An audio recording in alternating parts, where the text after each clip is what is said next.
салом дуруди бепоён ба кулли мухлисони барномаи дар шабакаҳои иҷтимоӣ. Фирдавси Хурсанд топ хабарҳои варзиширо бароятон мехонад. оғоз мекунем. Месут Озил, футболбози дастаи Фенербахче дар даври ҳаштуми чемпионати футболии Туркия дар вақти рақобат бо дастаи Касимпошо бо сармураббии даста Витор Перейра ба танишҳои лафзӣ рафт.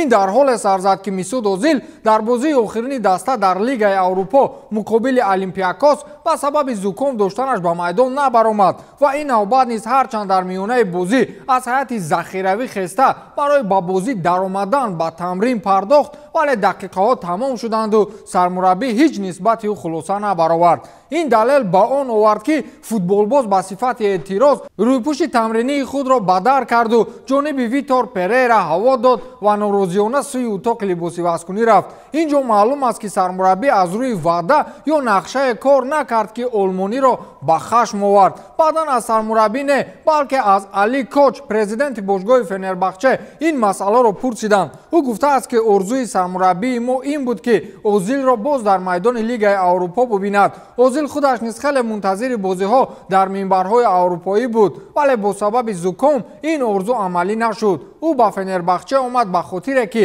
ин ҷо лидер бошад ва баъди 7 соли бидуни чемпионӣ дастаро боз чемпион гардонад. ӯ ин корро ҳатман мекунад, гуфтааст Али Коч. аз рӯи нақша Озил бо истеъдоди волои худ бояд Фенербахчеро чемпион намояд. нақша ин хел аст ки Озил бояд дар бозӣ чемпион шавад, на дар минбари тамошобинон.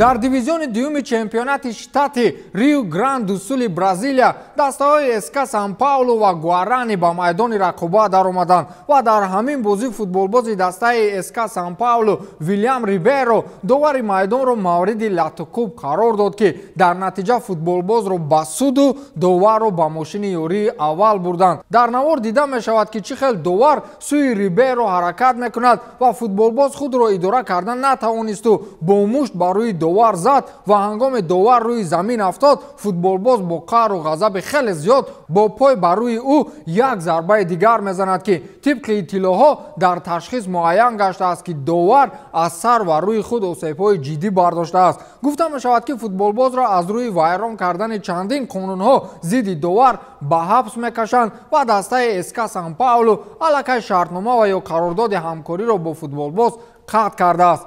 ана инро мегӯянд худ бо дасти худ қабри худро кандан. як бозӣ арзиши паси панҷараю аз кор ронда шуданро надошт охир.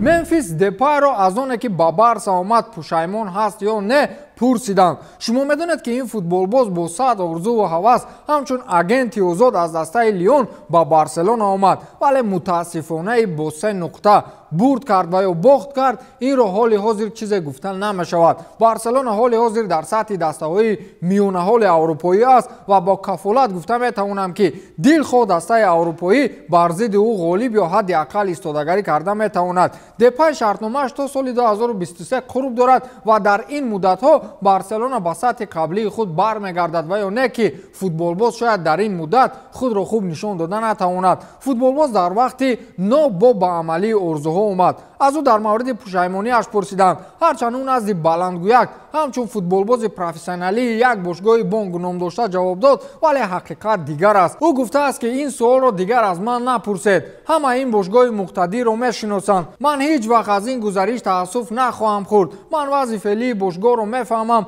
ҳама дар ҳоли сардаргумӣ ҳастанд. ин ҷо ба ғолибияти ҳамешагӣ одат карданд. ман ин ҷо нороҳат нестам ва умед дорам ки ин камбудиҳо зудтар бартараф мешаванд, гуфтааст Мемфис Депай. нафаре ҷои шаҳр навиштааст ки Мемфис бояд асои худро ба рӯшноӣ занад. одамони оқил аллакай аз ин киштии ғарқшуда гурехтанд. Конор Макгрегор, собиқ чемпиони UFC дар ду вазн, ниҳоятан миннат кард ки UFC баъди бо ӯ ҳамкорӣ кардан нуфуз пайдо карду нархи ташкилот дар бозори ҷаҳонӣ ба 11 миллиард доллар баробар шуд. ӯ инро тавассути саҳифаи твиттераш ба мардум расонаӣ кард. ӯ далел ё ҳуҷҷатеро гузошт ки ин ҳуҷҷатро Коди Дерден як рӯз пеш аз ӯ гузошта буд. ин ҳуҷҷатро Дерден ба хотире гузошт ки баъди ҳамагӣ як рӯзи қатъ кардани шартномааш бо UFC ташкилоти размӣ нархаш дар бозори ҷаҳонӣ ба 100 миллион доллар коҳиш ёфт. Конор ба алами Дерден ҳамроҳ шуд ва ҳамин аксро бори дигар дар саҳифааш бозмонӣ кард ва навишт ки ман вақте соли 2016 ба UFC омадам, нархи ин ташкилоти размӣ дар бозори ҷаҳонӣ ба 4,2 миллиард доллар баробар буд. вақте баъди омаданам фаҳмидам аллакай нархи UFC ба 11 миллиард доллар баробар шудааст. ин бовар нокарданист, навиштааст Конор Макгрегор. ирландӣ иддао дорад ки UFC-ро ӯ ва чанд равзгари ситораи дигари фазои MMA пурнуфуз карданд. акнун ҷаноби Конор иддао аз шумову пул аз Дейна Уайт. аз UFC барои ту андак пули ночизу як акси машҳуре боқӣ монд ки он ҷо Ҳабиб гардани туро хафа мекунад. ана бародарон ба шумо ҷанги бародар бо бародар. бародар бо бародар дар хона ҷанҷол шаванд, ин бад ва агар пеши чашмони мардум дар саҳнаҳои размӣ ҷанг шаванд, ин нақс. то ҳозир ман ҳамин мантиқи варзиш будани MMA-ро намефаҳмам. чанде пеш Александр Емельяненко ба бародари худ разгари машҳур Фёдор Емельяненко даъвати рақобат карда буд. ин албатта сару садоҳоеро дар фазои варзишии мамлакати Русия ба бор овард ва ҳамагон назари Фёдорро дар ин маврид шунидан мехостанд. Фёдор дирӯз дар як суҳбати ихтисосияш дар ин бора гуфт ки Александр пулмаст шудааст. мутаассифона ӯ чунин амалҳои ҳайронкунанда пайдо кардааст. одаме ки доим ба худотарсӣ даъват мекунаду худ аз итоати худо берун кор мебарад, ин Александр аст. ин даъвати ӯ маро ҳайрон сохт ё не? агар ҷавоб гардонам, пас аз рӯи муносибат ва амалҳои охири ӯ мегӯям ки не, ман ҳайрон нестам. рақобати мо ҳеҷ вақт набуд ва агар кор аз рӯи принсип ҳам ки равад, ин рақобат барпо намешавад. ин бемантиқтарин идея аст, гуфтааст Фёдор Емельяненко. Александр мисле ки баъди зарбаҳои Магомед Исмаилов ҳоло ҳам ба худ наёмадааст. шумо аллакай тамошо мекунед бозиҳои футболбози рустабори дастаи Фиорентина Александр Кокоринро. ин футболбоз дар бозии охири Фиорентина муқобили Наполи дар доираи бозиҳои серия А дар 13 дақиқа мондан ба майдон даромад ва ба ӯ 7 маротиба тӯб расиду ягон зарба ҷониби дарвоза назад.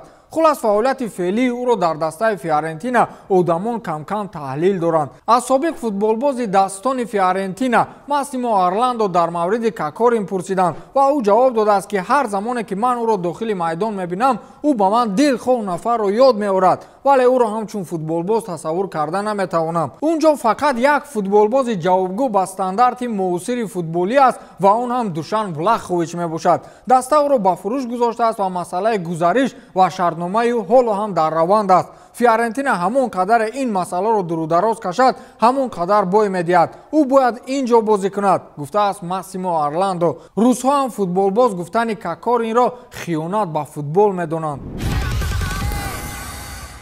Ҳабиб Нурмагомедов, собиқ чемпиони UFC, ниҳоятан баъди сайру гашташ ба МЮ дар саҳифаи инстаграмаш ба дӯсти дерини худ ва кумири футболиаш Криштиану Роналду аксу видео ворид сохт. дар акс дида мешавад ки чӣ хел Ҳабиб Нурмагомедов бо Роналду аз ғояти кадом шӯхие бо ҳам хурсандӣ мекунанд ва ҳатто миёни силсилаи аксҳои Роналду ва Ҳабиб ҳамчунин наворҳое ҳаст ки он ҷо Пол Погба, Криштиану Роналду, собиқ футболбози МЮ Рио Фердинанд ва Ҳабиб Нурмагомедов қарор доранд. Пол Погба ба нақли кадом қиссаи иштирокчиёни суҳбатро механдонад ва Криштиану Роналду бо одати пеш аз рақобатии равзгарон бо Ҳабиб дуэли чашмон ва ё худ маросими рӯбарӯшавӣ барпо мекунад. зери ин аксу наворҳо португалӣ навиштааст ки ҳамеша бо ту во хӯрдан хурсандӣ бахш аст дӯсти ман ва ошпази машҳури ҷаҳонӣ Бурак Оздемир ҳам навиштааст ки як аксу ду одами дастон. ин муносибати одамони дар соҳаи худ бузург аст. мо ҳам рӯзе касеро барои худ зор мекунем.